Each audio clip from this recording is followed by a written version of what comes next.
Ecclesiastes chapter 6, verse 3. A man may have 100 children and may live many years, yet no matter how long he lives, if he cannot enjoy his prosperity and does not receive proper burial, I say that a stillborn child is better off than he. It comes without meaning, it departs in darkness, and in darkness its name is shrouded. Though it never saw the sun or knew anything, it has more rest than does that man. Because it says a baby that dies at birth never had to go through all the labors that, say, a 60 or 70 or 80-year-old man had to go through all the labors. Now listen to what kind of man they're talking about. A man may have 100 children and live to be 100, let's say. But if he cannot enjoy his wealth and does not receive proper burial, like back then, a lot of people are cremated today. That's fine. It's not a sin to be cremated. You're going to be cremated anyway. You know, only in modern society do we put people in coffins for $10,000. It's the dumbest thing I've ever seen in my life. I knew a guy. He died of alcoholism and drug stuff in his 50s. He was a great chef. Oh, this guy. When he went to work, he could cook. He had a chef's degree too, and he was a great chef, but he was an alcoholic. And he died. His family made him, built him an actual pine box. And they all like carved something really nice on the outside of it, and they put him in it. And then another guy he knew put him in a family grave site. You can, if you have land in Oregon, you can have a family grave site. And they put him in there for free, right underneath a nice tree. And you know, that guy had a better burial than most people. That's what it's saying here.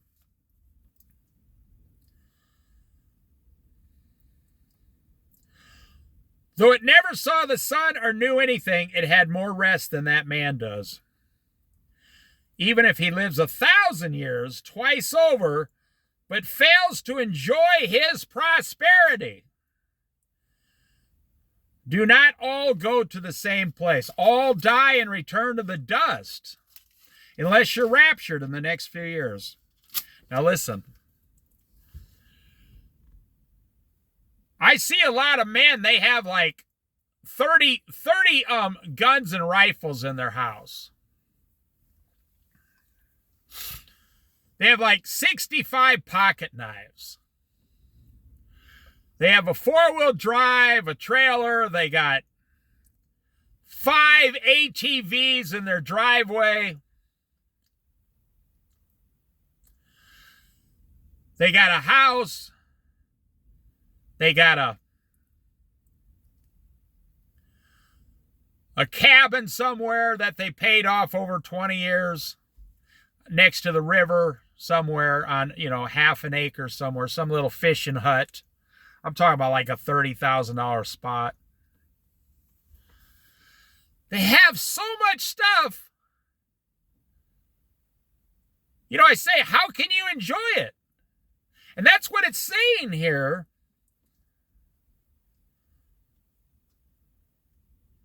But if he lives to be 2,000 years old, but he cannot enjoy anything.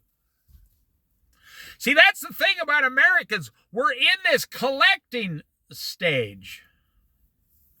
We're in a continual gathering stage.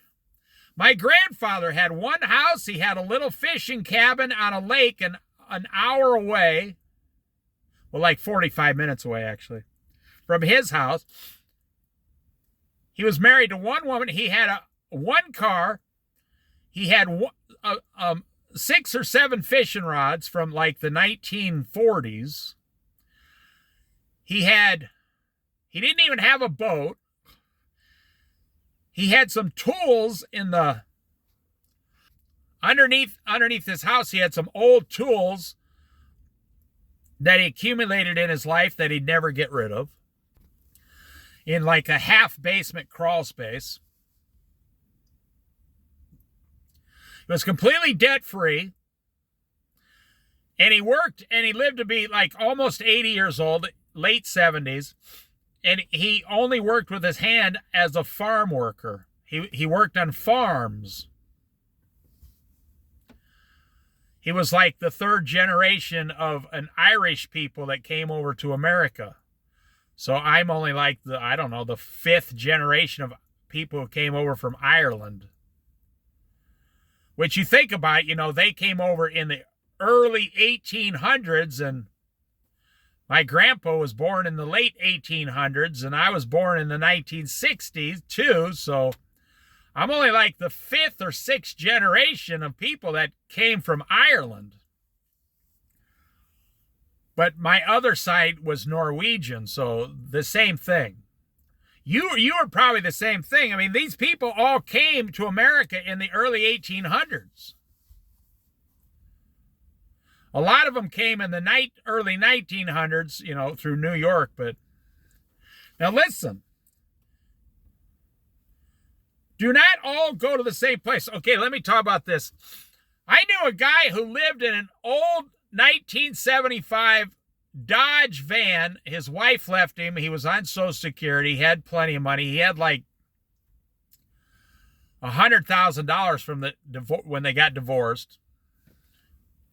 And in that van, it was a long extended one too. He was a Finnish carpenter. So he used 100% hard woods and redid the whole inside of this van. It looked like a miniature paradise in there. He had a wooden, toilet in there. He said he just washes up outside. He was a Finnish carpenter for 35 years. He set up by New York. And I met him in Colorado. He lived in that van for over 20 years. He could fix every part on that van. And in that van, he had his clothes, his food, his money every month. He had 2 handguns, a couple axes, a shovel, a couple pocket knives, a .30-30 lever action Winchester rifle, and a shotgun. And he spent 20 years living in that van between like Colorado and California. And he was perfectly happy. I met him in the parking lot of a Kmart. And I walked up to him. I said, "Hey, can I look inside your van?" He said, "Sure." He says, "All right, another guy who likes this guy." He said, "Great." He says, "Let me teach you a few things." Man, that guy taught me this is all you need in life. So that's the story we just went through. Do you have too many things where you can't even enjoy the important things? I know guys that got bow and arrows, crossbows, fishing equipment. They've never touched it in 10 years, 15 years, 20. They don't even touch it. Just sits in their garage, sits in their basement. How many people, it's very common in America, own thousands of dollars in exercise machines in their garage that they never touch? And you can't even sell that stuff for 25% of what you bought it for, because nobody else wants it.